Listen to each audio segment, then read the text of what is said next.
इस वीडियो में आज हम बूलियन अलजेब्रा के कुछ एडवांस रूल्स पढ़ेंगे। इससे पहले हम बूलियन अलजेब्रा के जो बेसिक रूल्स थे वो हम पढ़ चुके हैं। तो बूलियन अलजेब्रा के एडवांस रूल्स में से हमारा जो रूल नंबर 11 है वो क्या है कि a plus A complement dot B. Dot का मतलब यहाँ पे क्या है, एंड गेट, और प्लस का मतलब यहाँ पे क्या है, और गेट। ये बराबर होता है a और गेट यानी प्लस बी के। ये एक बुलियन एक्सप्रेशन है। अब हम क्या करेंगे कि इस रूल को अप्लाई करेंगे। और याद रहे कि ये रूल्स जो हैं ये दरअसल इस्तेमाल होते हैं जिस वक्त हम लॉजिक सर्किट अपना डिज़ाइन करते हैं। तो हमारे लॉजिक सर्किट की डिज़ाइनिंग में जब हमने एक्सप्रेशन को सिंप्लीफाई करना होता है तो वहाँ पे हम इन रूल्स का इस्तेमाल करते हुए अपने एक्सप्रेशंस को सिंप्लीफाई कर सकते हैं। तो हम क्या करते हैं, इसको प्रूव करते हैं। स्टार्ट करते हैं अपनी लेफ्ट हैंड साइड से। लेफ्ट हैंड साइड यहाँ पे क्या है, लेफ्ट हैंड साइड यहाँ पे है ए और गेट, ए उसका कॉम्प्लीमेंट डॉट यानी कि एंड गेट और बी। अब हमने इसको प्रूफ करना है तो यहाँ पे हम इसको प्रूफ करना स्टार्ट करते हैं।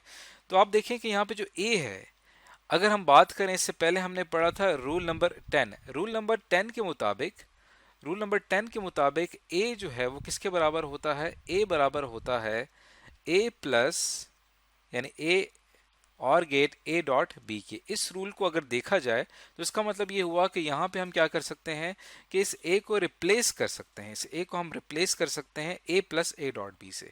तो यहाँ से मैं ए हटा दूंगा, इसकी जगह यहाँ पे आ जाएगा A plus A dot B. ये मैंने यहाँ पे ए की वैल्यू पुट कर दी इस रूल के हिसाब से। तो हमारे पास एक्सप्रेशन कुछ इस तरह से बन जाएगा, A plus A dot B, A की जगह ये आ गया, plus A complement dot B. तो ये स्टेप हमने इसके ऊपर अप्लाई किया। अब हम चलते हैं आगे, इसको फर्दर प्रूफ करते हैं। तो ये हमारे पास आ जाएगा, ये बराबर होगा ए और यहां पे हम क्या करेंगे कि एक रूल अप्लाई करेंगे, अपना रूल नंबर 6। यहां पे आपको याद रहे कि आपने इन रूल्स को याद रखना है। रूल नंबर 6 हमारा क्या है, रूल नंबर 6 हमारा ये कहता है कि ए जो है वो बराबर होता है, इक्वल होता है ए डॉट ए के, यानी दोनों वैल्यूज का के दरमियान जब हम एंड गेट अप्लाई करते हैं तो हमारे पास वही वैल्यू आती है। तो यहाँ से क्या करेंगे, हम ए को रिप्लेस कर देंगे। ए को यहाँ पे मैं हटा दूंगा, इसकी जगह यहाँ पे क्या आ जाएगा, इसकी जगह यहाँ पे आएगा ए डॉट ए प्लस, और यहाँ पे आएगा A dot B as it is आ जाएगा, plus A complement A dot B. तो ये हमारा स्टेप नंबर 2 था। स्टेप नंबर 1, स्टेप नंबर 2 आपके सामने है। यहाँ पे हमने रूल नंबर 6 अप्लाई किया है और यहाँ पे हमने रूल नंबर 10 अप्लाई किया है। इन्हीं रूल्स का इस्तेमाल करते हुए हम आगे चलते हैं। तो हमारे पास यहाँ पे जो फाइनल वैल्यू आएगी, फाइनल वैल्यू यहाँ पे क्या आएगी, फाइनल वैल्यू यहाँ पे आएगी ए, इसको मैं फिलहाल डॉट यहाँ पे नहीं लगा रहा, यहाँ पे आपने खुद से अज्यूम करना है कि इनके दरमियान डॉट है यानी मल्टीप्लाई है, प्लस ए डॉट बी यानी A B, plus A complement dot B. और आखिर में हम क्या करेंगे, यहाँ पे खुद से एक जीरो ऐड करेंगे। यहाँ पे ये जीरो ऐड करने का क्या मकसद है ये भी आपको पता चलेगा, क्योंकि यहाँ पे अब हम अप्लाई करने वाले हैं अपना रूल नंबर 8। रूल नंबर 8 क्या कहता है, रूल नंबर 8 ये कहता है कि, रूल नंबर 8 ये कहता है कि ए डॉट ए कॉम्प्लीमेंट ये बराबर होता है जीरो के। तो देखिए, हम किसी भी एक्सप्रेशन में जीरो ऐड कर सकते हैं, उससे हमें हमारे एक्सप्रेशन को कोई फर्क नहीं पड़ता मैथमेटिक्स के रूल के मुताबिक। तो यहाँ पे हमने जीरो ऐड किया है। अब हम क्या करेंगे, अगले स्टेप में यहाँ से जीरो को रिप्लेस कर देंगे, उसकी जगह आ जाएगा ए डॉट ए कॉम्प्लीमेंट। तो यहाँ पे आप देखिएगा, यहाँ पे रिजल्ट आया A plus A B plus A dash B plus, और इस जीरो की जगह यहाँ पे क्या आएगा, इस जीरो की जगह यहाँ पे आ जाएगा ए dot A dash, rule number 8 के हिसाब से। तो यहाँ पे हमने अप्लाई किया अपना रूल नंबर 8। तो अब यहाँ पे हमारे पास 4 टर्म्स आ चुकी हैं, एक ये टर्म है, एक ये है और एक ये। तो हम क्या करेंगे कि इसमें जो एक जैसी टर्म्स हैं जैसे ये और ये, इनको हम एक साथ लिखेंगे। इससे ये होगा कि हम इनकी फैक्टराइजेशन कर सकेंगे, यानी ए ये एज इट इज आ जाएगा, प्लस ए डॉट ए, यहाँ पे मैंने दोनों टर्म्स को एक साथ लिख लिया, प्लस जो बाकी टर्म्स इनके अंदर बी कॉमन आ रहा है तो इनको मैं अलहदा से लिख लूँगा, यानी कि A B plus A dash B. तो अब देखिए यहाँ पे हम क्या करेंगे कि ए कॉमन ले लेंगे, ए कॉमन लेंगे तो अंदर क्या रह जाएगा, अंदर रह जाएगा यहाँ पे ए प्लस ए डैश, ये हमारे पास अंदर वैल्यू आ जाए, क्योंकि अगर आप इसको दोबारा मल्टीप्लाई करते हैं तो वापस आपके पास ये वैल्यू आ जाती है। और इस एक्सप्रेशन में देखिए यहाँ पे क्या चीज़ कॉमन है, यहाँ पे b कॉमन आ रहा है और अंदर हमारे पास ब्रैकेट में वैल्यू आएगी a प्लस ए डैश। तो यहाँ पे हमने इसकी फैक्टराइजेशन कर ली है।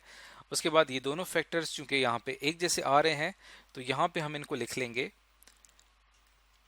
यहाँ पे हम इसको लिखेंगे a प्लस ए डैश और जो हमारे पास रिमेनिंग वैल्यू आ जाएगी वो आ जाएगी a प्लस बी की। तो ये हमारे पास जो आ गया है अब फाइनल, ये यहाँ तक हम पहुँच चुके हैं। आप देखें कि जो हमारा ओरिजिनल जो एक्सप्रेशन है उसके हम काफ़ी करीब पहुँच चुके हैं, क्योंकि हमने a plus A dash A complement dot B को a प्लस बी के इक्वल करना था, तो अब तक हमें a प्लस बी हासिल हो चुका है। अब यहाँ पे अप्लाई होगा रूल नंबर 7। रूल नंबर 7 के मुताबिक हमारे पास जो a प्लस ए डॉट है, ए प्लस ए कॉम्प्लीमेंट जो है ये बराबर किसके होता है, ये बराबर होता है 1 के।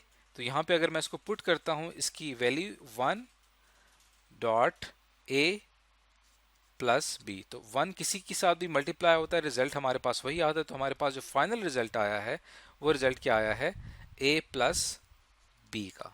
ये हमारे पास फाइनल रिजल्ट आया जो कि हमारी लेफ्ट हैंड साइड बराबर है किसके, राइट हैंड साइड की।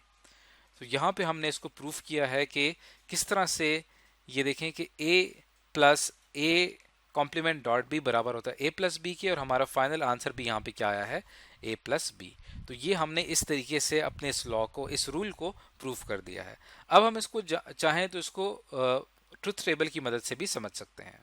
तो इसी रूल को हम अगर ट्रुथ टेबल से प्रूफ करेंगे तो यहाँ पे हमारे पास वैल्यू आएगी a और b, ये दो हमारे पास इनपुट वैल्यूज़ हैं।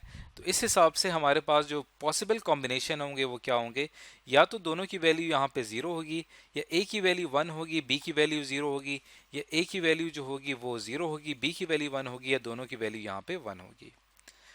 अब हम यहाँ पे अप्लाई करते हैं, जो हमने यहाँ पे क्या फाइंड करना है, a कम्प्लीमेंट डॉट b।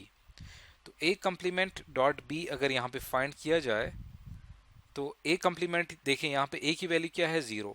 तो a कम्प्लीमेंट की वैल्यू क्या होगी, ऑटोमेटिकली वो क्या हो जाएगी, वो हो जाएगी 1, और 1 डॉट b की वैल्यू यहाँ पे क्या है, 0। तो 1 डॉट b यानी a complement dot b value, result क्या आएगा हमारे पास, 0। और उसके बाद हम क्या करते हैं कि यहाँ पे हमने a ये हमने फाइंड कर लिया है। अब हम क्या करते हैं, दोनों को ऐड करते हैं, दोनों एक्सप्रेशंस, ये एक वैल्यू हमें यहाँ पे हासिल हुई है वो क्या है, 0 के बराबर, प्लस a की वैल्यू क्या थी, वो थी 0 के। तो 0 plus a complement dot b की वैल्यू, इन दोनों को जब हम ऐड करेंगे तो हमारे पास रिजल्ट क्या आएगा, यानी a plus a complement dot b की वैल्यू का हमारे पास रिजल्ट क्या आता है, रिजल्ट हमारे पास क्या आएगा, 0 प्लस 0, रिजल्ट यहाँ पे आएगा हमारे पास 0। और उसी तरह हम क्या करते हैं कि a प्लस बी की वैल्यू फाइंड आउट करते हैं। a प्लस बी की वैल्यू यहाँ पे हम फाइंड आउट करते हैं।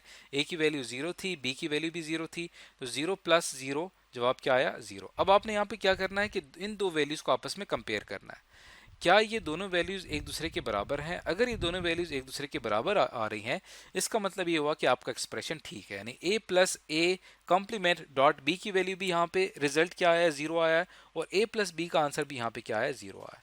तो इस तरह से हम ट्रुथ टेबल का इस्तेमाल करते हुए भी यहाँ पे वैल्यू निकाल सकते हो। अब आपने क्या करना है कि जो बाकी जो रिमेनिंग 3 रिजल्ट्स हैं इनके ऊपर आपने इसी तरह से अप्लाई करना है और देखना ये है कि क्या आपका फाइनल आंसर सेम आता है या नहीं। तो ये था हमारा एक एडवांस रूल बुलियन अलजेब्रा का। इसके बाद हमारा एक लास्ट एडवांस रूल रहता है जो कि हम अप्लाई करेंगे 3 वैल्यूज़ के ऊपर। यहाँ पे हमने 2 वैल्यूज़ दी हैं a b, उसके बाद जो अगला रूल है उसके अंदर हम 3 वैल्यूज़ लेंगे, यानी कि a b और c। तो इस वीडियो में आज हमने एक एडवांस बुलियन अलजेब्रा के रूल के बारे में पढ़ा।